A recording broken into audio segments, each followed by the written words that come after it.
Okay, that was weird. But we're back. Took out for a copyright, I guess. But I don't know. I supposedly you're able to play videos in a setting like this, but maybe it was McAfee show audio that they didn't like.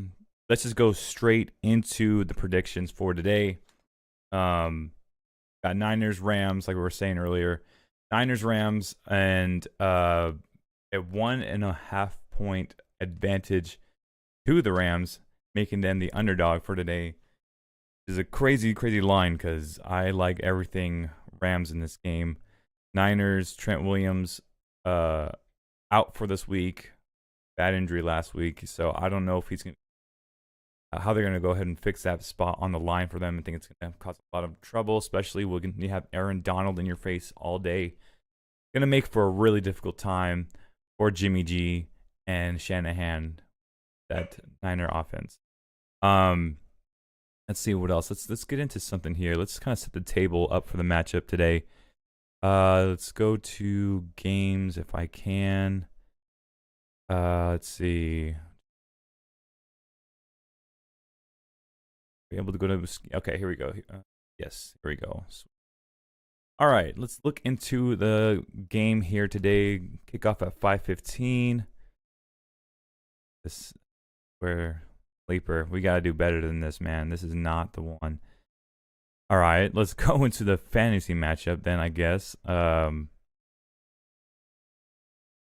right, let's go into the fantasy matchups then. Let's kind of set the table for what is at stake fantasy-wise for everybody in this game. So start off with, go to big mode here. Bring it into big mode. All right.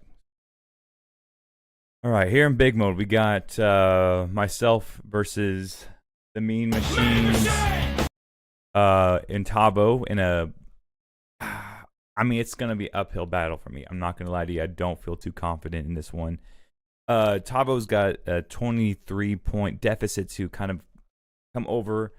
Thing is, he's got 3 great players in his lineup still to go. Cooper Kupp projected at 18. George Kittle projected at about 9. And then, of course, Niners defense projected at 13. That does not help my cause. I really had a shitty week of wide receiver play with Scary Terry and my guy Gabe Davis combining for less than 5 points. Terrible, terrible, terrible. But Travis Kelce almost had a career game, but they kind of fizzled out at the end. Still ended up with 92 yards and a tud. Aaron Jones did all right for me. Christian McCaffrey finally come back alive. 22-point game for him. Bills got an average day for me. Ramondre Stevenson had a good game. Alan Lazard, good game. All on my bench. So, is it my fault? Yes. Should I have started Scary Terry? No. Against Dallas? Of course not. I've done Gabe Davis. I think so. Baltimore is a shitty pass D, and Gabe Davis is finally healthy, apparently, but then re-aggravated the injury. So, I don't know. He was there 100% of the snaps for the most part. I don't know. I don't know what happened. For me, I do think that Cooper Kupp could be a problem. Like most games, he is Matt Stafford's favorite target. More than likely will get a touchdown. In fact, I forgot I put on a bet that Kelce would go over 65 yards, Patrick Mahomes would throw a pick, and that Cooper Kupp would score 1 touchdown. So let's say Cooper Kupp gets 1 touchdown. I'm fine with that. As long as the Niners D gets stifled for, they get 50 points put on him, and George Kittle takes a catch and goes backwards like 50 yards. I'll be cool with that. That's all we need for today. Looking at Cooper Kupp's stats here, he's listed at the number 6 wide receiver in standard leagues. Out on the field 100% of the time all year. Love to see that in a wide receiver. Man, I'm just thinking about the draft in first rounds and how it could have all been so different. But yeah, alas, here we are. 15 targets, 14 targets, and 6 targets in the first 3 games for Cooper Kupp. 120 yards, 108 yards, and 44 yards with 3 touchdowns in the 3 weeks of play. Okay, here's my realistic point of view. Fantasy implications taken out of the picture. Cooper Kupp is probably going to go for 8 to 9 targets. Let's say 8, 9 targets, goes for 7 catches. I do like the Niners defense in general. The pass rush is amazing. The D-line is amazing. Linebackers are great. It's the corners and secondary that are probably, if anything, their weak spot. This is a Rams team that's very familiar with what they have going on that side of the ball. I'm really hoping that the Niners just run the ball all day. That's their game plan. I would love to see a lot of Henderson and Akers on the Rams side, just like a running back match through and throughout the game. Cooper Kupp is still going to come up with some great plays. He's a good target in the red zone as well. So even when they do get close, he is still a factor. I just don't know how the Niners are going to stick with him for 60 minutes of play today. So maybe a potential blowout on the Rams side, even though, like I said before earlier, they're a 1.5 point dog to the Niners at home.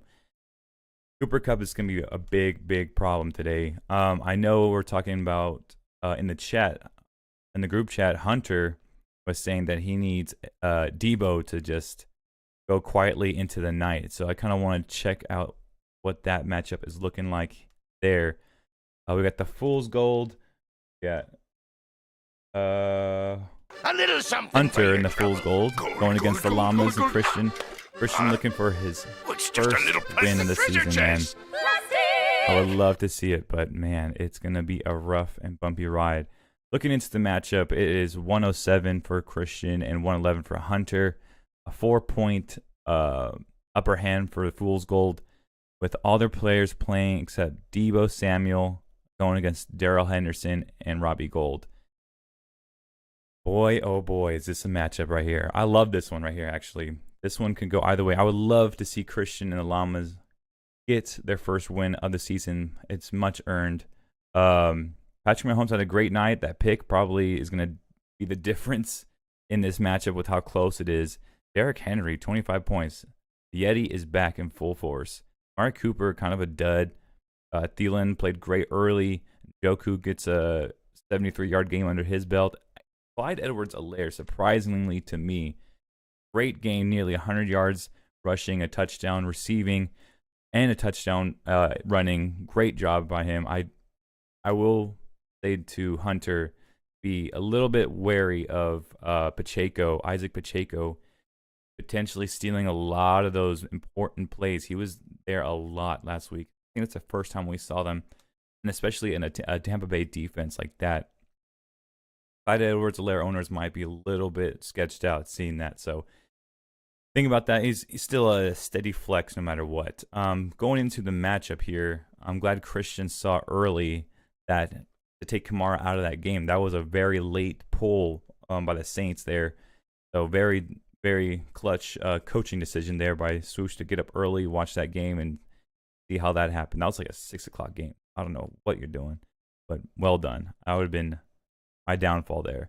Debo Samuel, let's take a look into what his stats are coming into this matchup with the Rams. I know it's been a little bit difficult for him. Debo Samuel currently the wide receiver 43 in standard, 46 in PPR. Not great. Not great. Maybe time to panic, because I don't know what you do with this dude anymore. Like, do you trade him? Do you hold on to him? What do you do with Debo Samuel? I think this is the week that decides his fate for all your Debo Samuel owners. He does have a good stretch of games coming up ahead. Carolina, Atlanta, KC, and then the Rams again right before a bye week, week 9. I'd say if it's me, right, depending on your need, obviously, if I'm decent with my team and what we got going on, if it's the Rams and he does great today, gets about, 30, 40 yards rushing, 80 yards receiving, a touchdown either way, I think that's a good sell high for Debo, because I just think the wheels are starting to maybe turn for the Niners, but I don't know about this offense, especially with the running backs that they're using. So the injury to Jeff Wilson, the injury to Trent Williams, Trey Lance not being involved, Jimmy G coming back after not having zero time in training camp, 0 snaps with the first teamers. I don't know, man. I really don't know. I think this is a potential panic sell here, or you're going to end up dying by the sword in Debo, which, great name. Play is not there. I mean, he's decent snap percentages, targets 7, 6, 8, and 8 being last week with Jimmy G. Let's go over here to his. Oh no! About I not go over there. You. Okay. Well, I don't know how to look at his rushing yards, but it's just not there on the website. Fool's Gold. I got Hunter in the chat. We'll throw out a little the drop again. For your trouble. But yeah, let's dive deep into that side of the ball with the Fool's Gold. Plastic treasure chest. Plastic. So we got Henderson and who was it? Henderson and the Fool's Gold, of course. Your captain of this ship. Robbie Gold. Let's look into the kicker real quick before 5 o'clock rolling around here. So make sure you got your picks in. If you have any bets going in, if you have any last minute tilts on who you're starting. Robbie Gold, your kicker 28. It says nothing around this time of year. Kickers are kickers. Let's see. We got 4 points, 7 points, 6 points. Not that great. I mean, not that great. But here we are. I think this is a game to turn it around for sure. Otherwise, I have to change kickers. Might have to change names entirely. Good luck to you, sir. And I don't know. Mate, I'm gonna throw a number out there. Give him 9.5 points here. Let's say 9.5 points to Robbie Gold. Where does that put Debo against this game? Let's say this is that big game that he needs to spark all that trade talk. Put him at 17, say 19 with it being a rushing touchdown. So that puts about a 14-point game here, or a 11-point game with expected points from Robbie Gold. Going into Henderson's matchup, what he's looking like throughout the year so far. Had his higher snap percentage against Buffalo week 1 and has been losing snaps to Cam Akers throughout the week, which is not what you want to see. 4 attempts rushing last week. Not good, especially against Arizona's defense in general. Not what you want to be seeing. Tough, man. I don't know what you can expect, because really what it comes down to me is what the Rams want to do, what Sean McVay wants to do with the ball, what that looks like. And like I said, I do think it's be much more of a running game. Give me for sure the under on the over-under. I think it's 40.5 points. I want the under here because I do think it's be more of a running game. I know both these teams don't want to make a mistake turning the ball over. Stafford throwing a pick. Jimmy G just as likely throwing a pick. So a lot of run game, a lot of chess match on a defensive side of the ball, like defensive schemes. Where does this put Henderson? I don't know, because I see 6 targets with 5 of them coming from the week 1 matchup against the Bills, and I don't know what else can go right from. I mean, let's say he gets into the end zone, right, and he's averaging about 30, a little less than 30 yards a game rushing. That gives you maybe a touchdown and 30 yards off, let's say, 9 attempts. I don't think that's going to be enough. I think really what you're relying on this week is Robbie Gold to get the dub today. Give him 2 40s and a 30 with an extra point, and I think that's going to do it enough for him, for Hunter. But give me Christian and the Llamas to take their first win of the season this week. I'm rooting for you, Swoosh. Let's make it happen. All you need is a big play from Debo Samuel. I think it will happen. Any other implications going on? Let's see what we got here. Wow. Josh might have a chance to get his first win. Let's see what needs to happen to make that occur, and we have the Rams D and what his name is Matt Gay, going up against Steve, and he has nothing. So it's just getting to the difference, which he will be there already with automatic points coming from the defense. Rams defense automatically going to get 20 points to start off, and then progressively lose points unless they don't. So Rams DST versus a 14-point deficit. I think Josh for sure gets his dub for the day. So no question, easy dub. Awesome. Love it. Good for you, Josh. Don't fuck it up, because that would be embarrassing to go 0-4 after winning a championship last year. Just saying. What else we got going on? We have a dub for Jared. Good for you. Zach, I'm sorry. It had to be this way. Zach as well. Lost against the Brown Hairy Chubs. Man, rough week. Okay, so really what we're looking into is mine, Pavo's and mine's matchup with the Niners defense. Who else? Is Niners defense, Cooper Kupp, and fucking George Kittle. I will give that to the Main Machine. I'm just saying, we had a little bit of luck last time. And I don't know, it worked out for me against Christian by a point. So if there's any luck still for me on Monday night, I believe. I do believe. Okay, and then recapping again, we got Hunter and Swoosh. Give me Swoosh in that one. I just don't think enough's going to happen from Darrell Henderson. We might actually see a lot of Cam Akers today. That's my idea. I don't know for sure.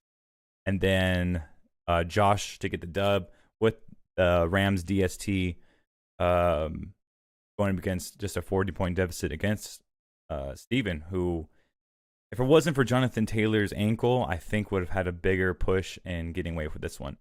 Okay, that is all the league implications for our matchups today. That's what's on the line for Monday. I want to do one quick thing here and look into some betting lines if we can, and we cannot. That's great. Okay, well, yeah, what do we do here? Sleeper, man, this is not good.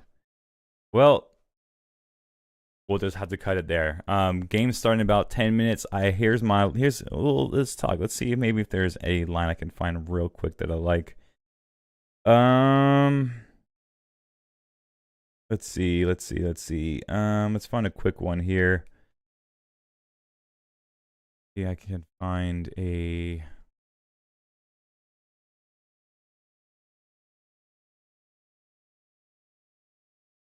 Go Rams, Niners, up, bets. Okay, it may be something there. I don't know. Shit. Let's do a little bit of research for 5 minutes here. Give me 5 minutes, and we'll find some winners here. Quick little $5 to get you through this Monday night matchup. All right. Top NFL player prop bets. 10,000 simulations. Goddamn. All right. Saying the model predicts that the Niners tight end George Kittle goes over 43. I don't believe it. I don't see how. With the model predicting he has 56 on average. Kittle made a season debut last week and didn't have a standout game, but he's averaged 87 yards. So saying go over on Kittle today at about 43 and safe about 50. What else? What? Is there anything else? Is it? Okay, well, that was not very helpful. We tried. Let me just find a quick line here. Let's see if we can find anything going on here. ESFFL money grab. Jared's at the game. Shout out to Jared at the game right now. Sporting the Cooper Kupp 10. Good for you, brother. Have fun at that game. Good luck. I'm sorry. Just can't be Cooper Kupp today. I'm sorry. Should have wore a different jersey. All right, Rams, Niners. Okay, here we go. You got Jimmy G at 2.5 rushing yards. Jimmy G, 2.5 rushing yards. Throwing a pick, just one pick. Stafford, one pick, 2.5 rushing yards. I'm telling you, these guys are the same people at this point in their careers. The same person. 248 passing yards to 230 passing yards. Will Stafford throw 2 pass touchdowns? I actually am going to take the under on that one. Jeff Wilson for 56 rushing yards against this Rams defense. I have no idea. Give me the Cam Akers rushing yards over, though. Let's start with that. All right, here we go. So we'll start with Cam Akers rushing yards. 19.5. I'm going to take the over on that. The Deebo Samuel rushing. I just don't see it happening. I think it's going to be too predictable there. Maybe he breaks away for 1. Man, this is tough. All right. I'm going to take the Cooper Kupp receiving at 100 yards. I'm going to take the under there. Give me the Darrell Henderson 19.5 rush yards. Jeez, that is low. Cam Akers 36.5 rushing yards. Give me the over on that. And then a pick for Jimmy G. That's what we're doing. A pick for Jimmy G. 36 yards rushing over for Cam Akers, and then Cooper Kupp under 100 yards for me. Those are my 3 lines. The 1-5 on it. That's it. All right. Well, after that, that'll probably do it before the game starts here. Probably get another stream on here sometime this week. Well, I don't know yet, but that'll probably do it for now. Good luck to everybody in the matchups. Good luck to everybody playing except for Cooper Kupp and George Kittle and anybody on the Niners defense. Hopefully, Welcome to the ESFFL podcast.